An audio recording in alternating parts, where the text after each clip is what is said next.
يا مساء الفل والهنا، معاكم مطبخ جيهان زهران. كل سنه وانتم طيبين، والاكل اللي قبل رمضان بقى واي حاجه في اي حاجه، بس والله العظيم احلى اكل. هعمل النهارده قرنبيط. وقبل ما نبدا هنسمي الله ونقول بسم الله الرحمن الرحيم. انا هعمل قرنبيط بانيه، مش هعمله تقليدي خالص، وهعمل جنبيها شويه بطاطس مهروسه وبشيلها توم وشويه خضره طبعا كلنا عارفينها. بس انا هعمل معاكم في الفيديو ده القرنبيط بس، وتعالوا نشوف طريقه. انا جايبه هنا القرنبيط وسلقاه اهو زي ما انتم شايفين، مسلوق جامد. وطبعا محضره معايا البقسماط على دقيق، محضره معايا شويه جزر، معلقه توم، خضره. على فكره انا لو ما بتلجلج في الكلام انا يعني مش عشان ما بعرفش اتكلم، انا بس الواحد عنده ضغوط نفسيه وده طبيعي يعني، فاعذروني. ومعايا التوابل اللي هي البابريكا والملح وشويه حبهان ناعم وفلفل اسود هحضره.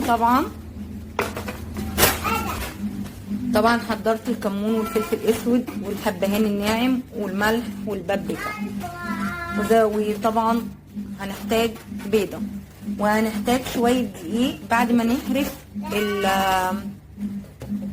القرنبيط. باي حاجه عندكم هنهرس بالهاند بلندر او بالهراسه او بالشوكه، بس هرست قوي. هنزل كده بعد ما هرست نص هرسه، هنزل بالبيضه. ما بحبش اشتغل وانا بتكلم. هنزل بالتوابل بتاعتنا، الملح والكمون اهو. هنزل اي توابل عندك انت حباها بتستخدميها، ما توقفيش على توابل معينه بتستخدميها في بيتك وبتحبيها تستخدميها في اي اكل. فلفل اسود، شويه البابريكا كده خلاص. وهناخد معايا شويه دقيق او بقسماط ونهرس القرنبيط بتاعنا. انا شلت الهاند بلندر. هجيب اي حاجه، معلقه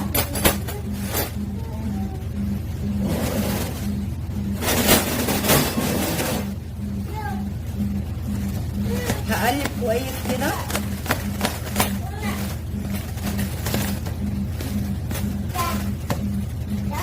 لو في قطع اهرسيها، هو معاكي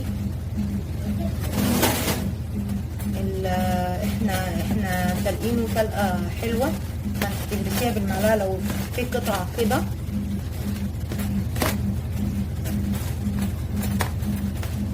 شوفيها، ايوه.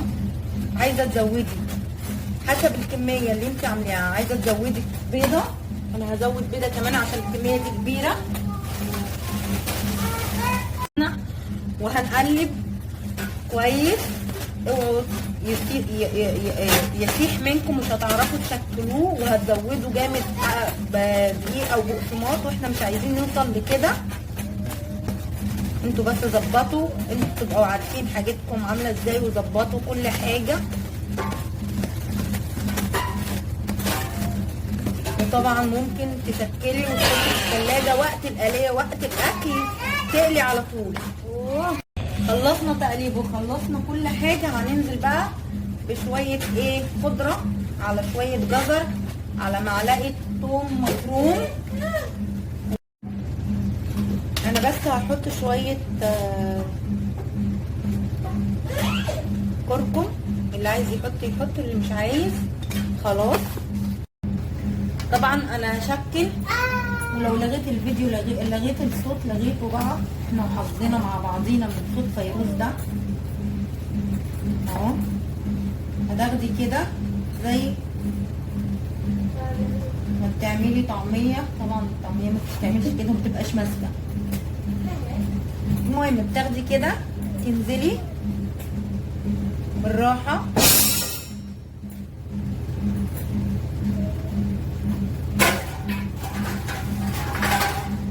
عايزه بعد كده تحطيه في الفريزر يمسك نفسه شويه،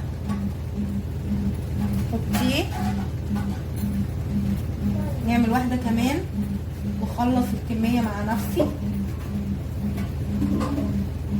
اهو. ممكن